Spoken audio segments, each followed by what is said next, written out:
गिरिडीह नगर निकाय चुनाव की दस्तक हो चुकी है और तमाम प्रत्याशी डोर टू डोर कैंपेनिंग में लग गए हैं। इस बार 16 मेयर प्रत्याशी गिरिडीह नगर निगम चुनाव में मैदान में हैं। उन्हीं में से एक डॉक्टर शैलेंद्र चौधरी हैं हमारे साथ और उनसे जानेंगे कि क्या कुछ उनकी तैयारी है मेयर को लेकर और किस तरीके की रणनीति के साथ वो मैदान में आ रहे हैं और क्या उनका ब्लूप्रिंट है गिरिडीह को लेकर। हमारे साथ आज एक खास मेहमान डॉक्टर शैलेंद्र चौधरी खुद मौजूद है। सर नमस्कार। सबसे पहले नमस्कार। सर, क्या तैयारी है गिरिडीह मेयर पद के लिए, आपकी दावेदारी है इस बार, और क्या गिरिडीह को लेकर आपका ब्लूप्रिंट है, एक तरह से क्या सोच रहे हैं आप, किस तरीके से फ्यूचर आप गिरिडीह को लेकर देखते हैं कि अगर मैं आऊँगा तो इस तरीके से गिरिडीह बदलेगा, या गिरिडीह के लिए मेरे पास ये विज़न है, क्या विज़न को लेकर आप चुनाव में जा रहे हैं? देखिए, गिरिडीह से मैं पिछले 20 साल से एज ए डॉक्टर रह रहा हूँ। वैसे जब मैं पढ़ाई करता था तो भी यहीं रहता था, लेकिन इतने सालों में हम बहुत हर चीज़ को देखते रहते थे, ये ऐसे होना चाहिए, ये ऐसे होना चाहिए, लेकिन मुझे नहीं पता कि एक दिन मुझे ही जवाबदेही मिलेगी कि मुझे ही वैसे करना है। यहाँ बहुत सारी समस्याएं हैं जो कि मुझे इतने दिनों से रहते हुए मुझे पूर्ण ज्ञान है, लेकिन जो सड़क की बात है, बिजली की बात है, नाली की बात है और पानी की बात है, ये सब तो आम है। और ये नगर निगम को सबसे पहला काम है कि इसको दुरुस्त किया जाए। ये समझिए कि नगर निगम के कार्य प्रणाली का या कार्य का एकदम बेसिक चीज़ है, और इस बेसिक चीज़ को भी हमारे शहर में मुहैया नहीं है। इसका हमें बहुत दुख है, और हम जब आएंगे तो सबसे पहले इन बेसिक मुद्दों को पकड़ेंगे और उसको सॉल्व करेंगे। उसके बाद भी और कई मुद्दे हैं, जैसे हमने देखा कि जो नगर निगम का क्षेत्र है वो सीसीएल का एरिया जो नगर निगम में पड़ता है, वहाँ सरकारी बिल्डिंगें बन रही है, लेकिन गरीबों के प्रधानमंत्री आवास नहीं बन रहे हैं। भाई क्यों नहीं बन रहे हैं? क्या है दिक्कत? क्यों ऐसा, क्या सरकारी ऐसा क्यों काम करते हैं? पंचायत में जो सीसीएल है वहाँ तो जमीन घर बन रहा है गरीबों के, प्रधानमंत्री आवास योजना का। तो वहाँ और यहाँ में क्या अंतर है? क्या ऑफिसर लोग या जो मंत्री लोग हैं, नेता लोग क्या कर रहे हैं, क्या डिसीजन है यहाँ, क्या दिक्कत है? हमको ये बात को हम सबसे पहले सॉल्व करेंगे। अगर पंचायत में सीसीएल एरिया में गरीबों के जमीन के घर बन रहे हैं तो नगर निगम में भी बनने चाहिए, और मैं इस मुद्दे को प्राथमिकता से लूँगा और इसको सॉल्व करूँगा। सर, शहर में जाम की स्थिति लगातार बनी रहती है और ट्रैफिक व्यवस्था में सुधार बहुत ज़रूरी है। एक अहम पहल होना चाहिए इसको लेकर, क्योंकि स्कूल टाइम हो, चाहे वो त्यौहार हो, किसी तरह का फेस्टिवल आता है तो अक्सर जाम की स्थिति उत्पन्न हो जाती है गिरिडीह में। इसको लेकर क्या विज़न है आपके पास?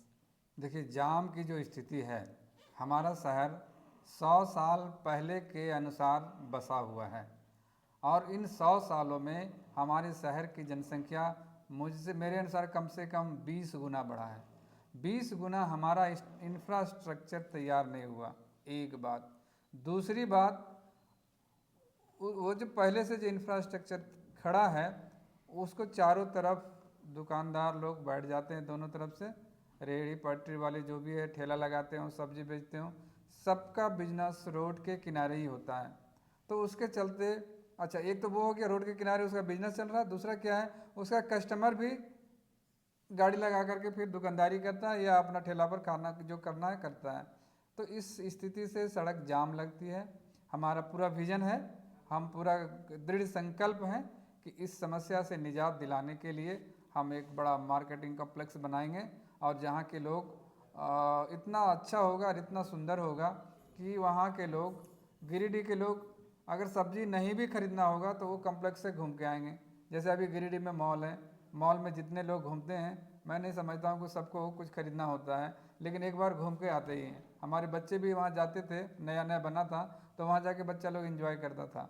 ठीक उसी तर्ज पर, एकदम उसी लाइक मार्केटिंग कम्प्लेक्स बनाएंगे, उसमें रेहड़ी पटरी वाले को सबका एक अलग से दे दिया जाएगा, इधर सब्जी वाले, इधर खाने वाले, और लोग अपना जाके गाड़ी लगा लगा के 4 व्हीलर में गाड़ी लगाइए और वहाँ खाना खाइए। यानी कहने का मतलब कि हम इतनी सुविधा देंगे कि लोग रोड के किनारे दुकानदार दुकान लगाने से ज़्यादा अच्छा समझेंगे कि उस कम्प्लेक्स में उसको शिफ्ट कर जाएं। आज हम सवेरे सवेरे हम जा कर के देखे, हम सब्जी विक्रेता से मिले भी, हम उनसे बात भी किए। हम बोले, एक तो महिला थी, हम बोले चाची यहाँ जो रोज़ लगाती हैं आप दुकान, तो इससे आपको क्या तकलीफ़ है? तो उसे यही बात समझ में आया कि उसको रोज़ दुकान लगाना है, रोज़ दुकान उठाना है, और फिर इस तरह से वो पूरा परेशान रहती है। हम जब आएंगे तो उसके लिए एक प्रॉपर दुकान देंगे जहाँ की वो केवल ताला खोलेगी और उसका मार्केट ऑन हो गया, और वहाँ लोग जा कर के अपना मार्केटिंग करेंगे, तो उनको भी सुविधा हुई, शहरवासियों की भी सुविधा हुई कि उसको जाम से मुक्ति मिलेगी। सर एक और जो महत्वपूर्ण मुद्दा है गिरिडीह को लेकर कि कई वार्ड में पानी एक विकट संकट है। मतलब आप कह सकते हैं कि बहुत से वार्डों में पानी की जो आपूर्ति है पूरी तरीके से नहीं है, और लोग लगातार पिछले चुनाव में भी जनप्रतिनिधि वादा करके चले गए, फिर से चुनाव आ गया, तो पानी का जो एक संकट है वो गिरिडीह को किस तरीके से आप दूर करेंगे और क्या विज़न है पानी के संकट को दूर करने का? देखिए, पानी के संकट, खास करके पानी के रिसोर्सेज की उतनी कमी नहीं है जितनी कमी और जितनी मुश्किल उसके पाइपलाइन बिछाने का है। बहुत जगह पाइपलाइन गया हुआ है, और लेकिन वो पाइपलाइन प्रॉपर तरीके से उसको सुचारू रूप से चालू नहीं किया गया, तो वो पाइप उसी में जंग खा करके उसी में ख़राब हो गया, लेकिन उसमें पानी कभी नहीं मिला लोगों को। क्या सही बोल रहे हैं ना? कभी लोगों को पानी नहीं मिला। एक बात। दूसरी बात क्या है कि अभी नगर निगम में बहुत सारे नए नए एरिया को जोड़ा गया है, खास करके पंचायत वाले कुछ कुछ एरिया को नगर निगम में जोड़ दिया गया।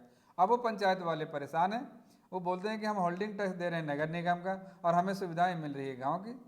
हम उनकी सुविधाओं को बहुत ही गंभीरतापूर्वक लेते हैं और उनकी समस्याओं को हम आते ही दूर करने की भरपूर कोशिश करेंगे, और हमको मतलब दृढ़ संकल्प हैं कि उनकी समस्याओं को हम जरूर समझेंगे।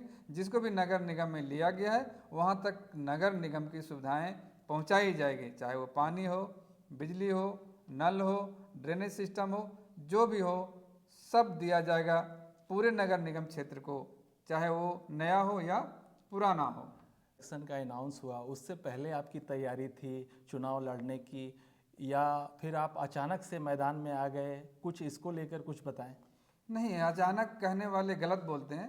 हम राजनीति में, और हमारा खास करके भारतीय जनता पार्टी में हम पुराने कैडर हैं, और हम जो है सो 2004 में गिरिडीह आए थे, तो फिर हम वापस दिल्ली से हम फिर 2006 में आ गए, और उस समय से हमारा एक भारतीय जनता पार्टी का बहुत हमारे बड़े भाई थे, उसने मुझे ज्वाइनिंग दिलाया भारतीय जनता पार्टी में, और उस समय से हम भारतीय जनता पार्टी के कैडर हैं, और हम समर्पित कैडर हैं। और हमको उसके बाद प्रधानमंत्री नरेंद्र मोदी आए, उनके कार्यकलापों से हम प्रभावित हुए। कहने का मतलब कि ये पार्टी मुझे शुद्ध सनातनी पार्टी लगती है, और मैं इसके साथ जीवन रहूँगा, और मुझे इसी नेचर को देख करके, मुझे इसी व्यक्तित्व को देख करके पार्टी ने मुझे जवाबदेही सौंपा है, और पार्टी को भी लगता है कि मुझ में काबिलियत है, मुझ में सामर्थ्य है कि मैं मेयर का भी चुनाव जीतूंगा, और मैं एज ए मेयर मैं गिरिडीह को जितनी भी आवश्यकता होगी, जितने भी विकास के काम होंगे भरपूर करूंगा। कॉन्फिडेंस तो आपका बढ़ा होगा, बीजेपी आपको समर्थन कर रही है मेयर के चुनाव में, तो जाहिर सी बात है जो आपका एक लेवल था वो अब ऊपर आ गया है, क्योंकि आप जिस तरीके से लोग देख रहे थे, हर पार्टी अपने अपने समर्थित उम्मीदवार को उतार रहे हैं, तो बीजेपी ने आपको समर्थन किया है, तो आपका जो जज्बा है और जो कॉन्फिडेंस है वो तो हाई हो गया होगा।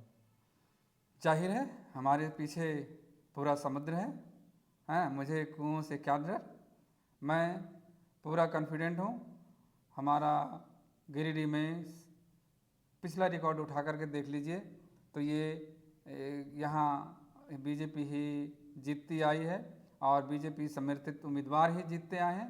गिरिडीह के लोग बीजेपी को बहुत सम्मान देते हैं, और हम समझते हैं कि हम यहाँ गिरिडीह में बीजेपी के समर्थित उम्मीदवार हैं, और इनके चाहने वाले लोग सभी समर्थन दे रहे हैं, और बाकी शहर के सारे लोग मेरे समर्थन में हैं। केवल बीजेपी मत बोलिए, सारे लोग। अब क्या है कि राजनीति है, दलीय आधार पर चुनाव तो नहीं हो रहा है, लेकिन फिर भी राजनीति है, तो लोग अपना अपना राजनीति चलाने के चक्कर में अलग अलग काम कर रहे हैं और अलग अलग को समर्थन दे रहे हैं। लेकिन गिरिडीह के जितनी जनता है, जो भी हमको जानती है, जो भी हमसे एक बार भी मिल चुकी है, वो हमें समर्थन देने के लिए तैयार है। ऑलमोस्ट 90% जनता मेरे लिए खड़ा है और मुझे वोट करने के लिए खड़ा है, क्योंकि मैंने उनकी सेवा पिछले 20 सालों से किया है और कभी किसी के साथ मेरा कोई कन्फ्लिक्ट नहीं है। सबके साथ मैं सादगी से व्यवहार करता हूँ और मुझे केवल व्यवहार ही नहीं, मैं काम भी करता हूँ। कोई बेईमानी ऐमानी नहीं, पूरा काम करूँगा। जितने आपके रिसोर्सेज आएंगे, चाहे 100 करोड़ के आए 1000 करोड़ के, सारे के सारे रिसोर्सेज को मैं गिरिडीह के विकास में लगाऊंगा। और कुछ ज़रूरत पड़ी, अगर रिसोर्सेज की कमी हुई तो मैं स्टेट गवर्नमेंट से लेकर के सेंट्रल गवर्नमेंट तक एकदम झोली फैला दूंगा और वहाँ से तब तक नहीं खसकूंगा जब तक कि हमको सैंक्शन मेरा प्लान का नहीं मिल जाए। बहुत बहुत शुक्रिया। तो ये थे डॉक्टर शैलेंद्र चौधरी, जो मेयर प्रत्याशी हैं, और इन्होंने अपना जो ब्लूप्रिंट है गिरिडीह को लेकर, क्या इनका विज़न है, इन्होंने हमारे सामने रखा है और ये इन्हीं विज़न के साथ जनता के बीच जा रहे हैं। लेकिन सवाल यही है सबसे बड़ा कि 23 तारीख को नगर निकाय चुनाव की वोटिंग है, 27 को रिजल्ट आना है। अब देखना ये है कि 27 तारीख को जब नतीजे आएंगे तो जनता ने किसके सर पर ताज चढ़ाया है, वो तो 27 तारीख को ही पता चलेगा। गिरिडीह नाउ के लिए शाहिद रजा।